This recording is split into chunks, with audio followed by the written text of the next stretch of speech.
morning students, welcome back to mathematics classes. In today's session we shall start with a new chapter called vectors. First and foremost, I shall brief you about the definitions of vectors, how to represent the vectors, the type of vectors, the properties of vectors and the problems based on these chapter.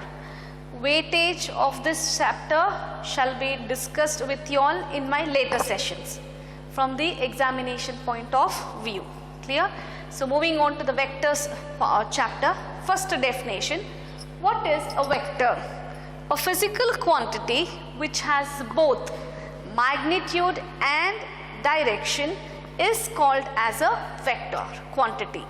Say for example, force, acceleration and weight. I repeat that, a physical quantity which has both magnitude and direction is called as a vector quantity. Example, what is the example for vector quantity? Force, weight, acceleration, etc. Acceleration, etc. Moving on to the second definition. What is a scalar quantity? A physical quantity which has only magnitude but no direction is called as a scalar quantity. Physical quantity which has only magnitude but no direction is known as a scalar quantity. What is the example for scalar quantity? Time, temperature, volume, etc. Volume, etc. These are the definitions part. Next, I shall discuss how to represent a vector. Representation of a vector. Now, in the figure, this is the diagram.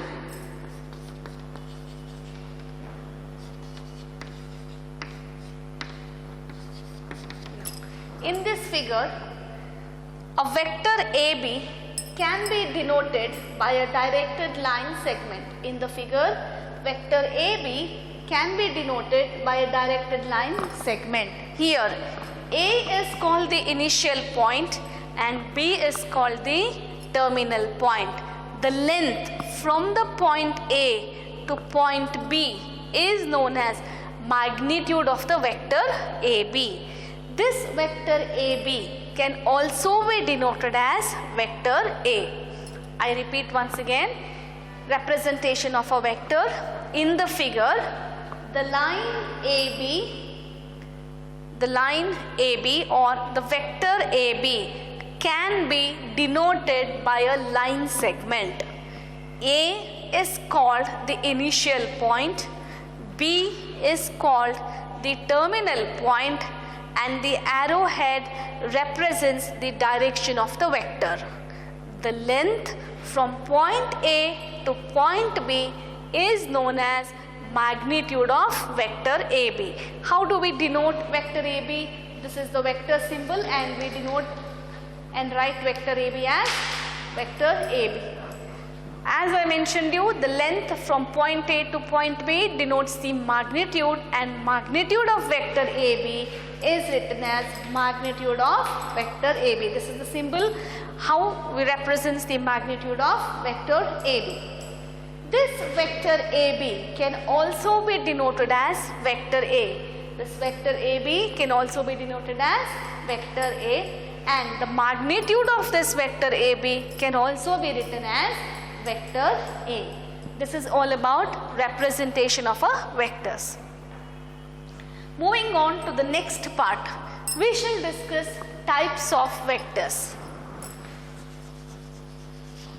The first one is a zero vector. First one is zero vector. A vector whose magnitude is equal to 0 is known as a zero vector. A vector whose magnitude is equal to 0 is known as a zero vector, and it is denoted by vector O or vector 0. Geometrically, for a zero vector, the initial point and the terminal point coincides. Next definition, unit vector. A vector whose magnitude is equal to 1 or unity is known as a unit vector. A vector whose magnitude is equal to 1 or unity is known as a unit vector. Suppose vector A or A vector is a unit vector, then it is denoted by A cap. This is read as A cap. A cap is a unit vector acting along vector A. Vectors whose magnitude is equal to unity is known as unit vector, and it is denoted by A cap. Might be any vector, B cap or C cap or anything up to Z. Vector A is it is denoted by A cap and it is read as A cap. It is a unit vector acting along the vector A. And we denote this unit vector A cap as vector A by magnitude of vector A. Next definition, equal vectors. Two non-zero vectors are said to be equal if they have the same magnitude and same direction. I repeat that, two non-zero vectors having same magnitude and same direction is known as equal vectors. Observe the diagram here for equal vectors. For equal vectors, this is A, this is B, this point is C and this point is D. You can denote vector AB by small letter vector A and CD by small letter vector B. Look at the board now. Equal vectors, two non-zero vectors are said to be equal if they have the same magnitude and same direction. When you observe this diagram, here, A is called as the initial point and B is called as the terminal point. This vector AB can also be denoted by vector A. Similarly, this vector CD can also be denoted by vector B. Here, the length of these two vectors, that is from point A and point C to point B and point D, are same. That is, their magnitudes are equal, and both the vectors are denoted in the same direction. Therefore, when their magnitudes and when their directions are same, we say that two vectors are equal. So, in the above diagram, we can say that vector AB is equal to vector CD, or vector A is equal to vector B. In the above diagram, we can say that vector AB is equal to vector CD, or vector A is equal to vector B. This is all about equal vectors. Moving on to the next type of vectors, negative of a vector. Negative of a vectors. A vector whose magnitude is same but is of opposite direction, then we call that vector as a negative of a vector. What do you mean by negative of a vector? A vector whose magnitudes are same but of opposite direction is known as a negative of a vector. The negative of a vector, vector AB, is nothing but minus of vector BA. Consider a vector, vector AB. The negative of a vector, vector AB, is nothing but minus vector BA. When their direction changes, the signs also changes. This is all about negative of a vector. Moving on to the next type of vector, co-initial vector. The vectors having the same initial point is known as a co-initial vectors. Vectors having same initial point, that is starting point, is known as co-initial vectors. Next, moving on to the collinear vectors, two or more vectors having the same support or parallel support. Two or more vectors having the same support or parallel support is known as a collinear vectors. And moving on to the coplanar vectors, two or more vectors lying on the same plane. and these type of vectors are known as coplanar vectors. Moving on to the next part, we shall discuss about the position vector of a point. Let O be the fixed point on a plane or in the space. P be any point on a plane or in the space. O is a fixed point on a plane or in the space. Let P be any point on a plane or in the space. Then the vector OP, vector OP is called as the position vector of the point P with respect to a fixed point origin O. The vector OP is called the position vector of the point P with respect to the fixed point origin O. Clear? Let me tell you about the descriptive part of this position vector. Let O be the fixed point on a plane or in the space. Let P be any point in the space whose coordinates are x, y and z. The vector OP is called as the position vector of the point P with respect to a fixed point origin O. Then its magnitude is given by vector OP is equal to, its magnitude is denoted by this symbol, and it is given by vector OP is equal to square root of x square plus y square plus z square. This is all about position vector of a point. Next, moving on to the direction cosines of a vector. Next topic, direction cosines. If alpha, beta, gamma are the angles made by vector A equal to xi plus yj plus zk, then cos alpha, cos beta, cos gamma are called the direction cosines of vector A with respect to x, y and z axis. I repeat this definition again. If we shall discuss about the next topic, direction cosines. If alpha, beta, gamma are the angles made by vector A is equal to xi plus yj plus zk with respect to x, y and z axis, then cos alpha, cos beta, cos gamma, cos alpha, cos beta and cos gamma are called the direction cosines of vector A, such that cos alpha is equal to x by r, cos beta is equal to y by r and cos gamma is equal to z by r. What is r? Where vector r is equal to magnitude of vector A. As I taught you, how do you find the magnitude of vector A? Square root of x square, the coordinates of I, j and k, x square plus y square plus z square.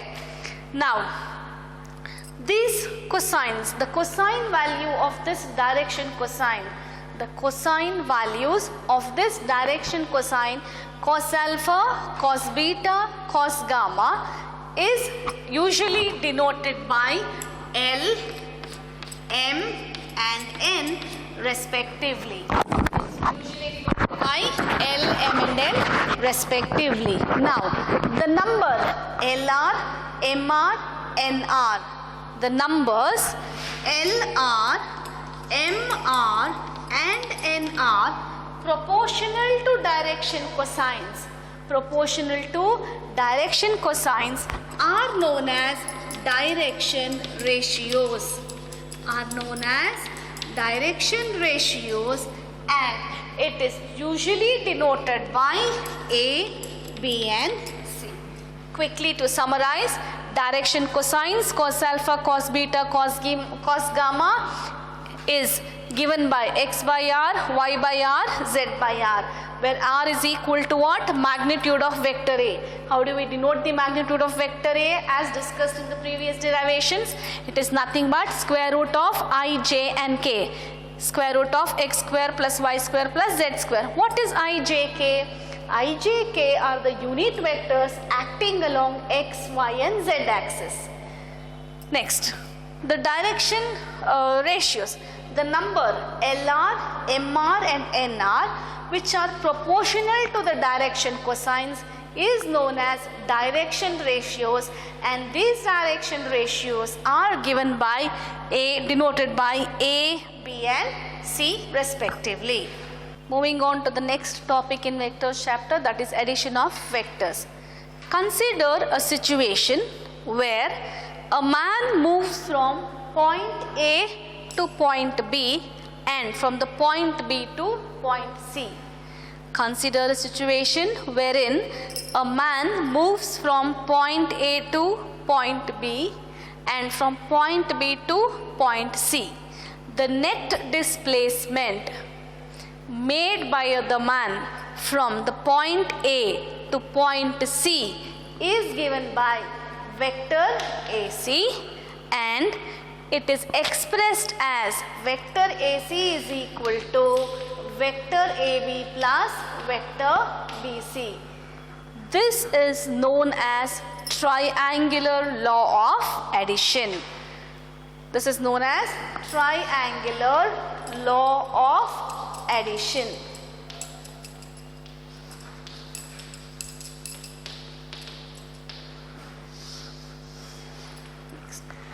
To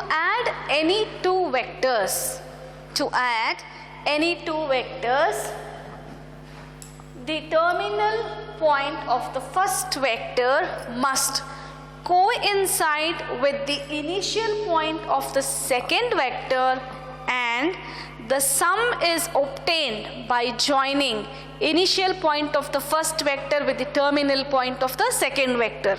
I'll explain in simple words now.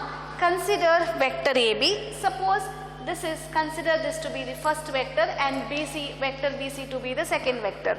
When you consider the first vector, vector AB, what is A called? Initial point. What is B called? Terminal point. In the first vector, that is vector AB, A is called the initial point and B is called the terminal point. Similarly, consider the second vector, that is vector BC. The direction is from point B to point C. In the second vector, what is B called? Initial point. And what is C called? Terminal point. So, in addition of vectors or to add any two vectors, the terminal point of the first vector must coincide with the initial point of the second vector, and the sum is obtained by joining the initial point of the first vector with the terminal point of the second vector. Clear? We know that by triangular law of addition, what is vector AC equal to? Vector AB plus vector BC. Now this plus vector AC taken to the RHS becomes what? Minus AC. Therefore we have vector AB plus vector BC minus vector AC is equal to 0. No term remains on the LHS taken if a vector AC taken to RHS. Now, by negative of a vector, if the direction changes, the sign also changes. Hence, by the definition of negative of a vector, I can rewrite this step as vector AB plus vector BC plus, when I change the direction, vector AC becomes what? Vector CA, and negative sign automatically becomes the positive sign, which is equal to 0. This implies the algebraic sum of these three vectors in a triangle is always equal to 0. The algebraic sum of the three vectors in a triangle is equal to 0. This is all about addition of a vectors. Next, moving on to the next definition of a vectors. When, that is subtraction of vectors. When one vector is subtracted from another, their initial points coincide. When, I repeat the definition, when one vector is subtracted from another, their initial points coincide. Clear? By triangular law of addition, we know that vector AC is equal to what? Vector AB plus vector BC. What is vector AC equal to? Vector AB plus vector BC. Now, taking vector AC on the RHS and vector BC to the LHS, what do I get? Vector AB remains as it is.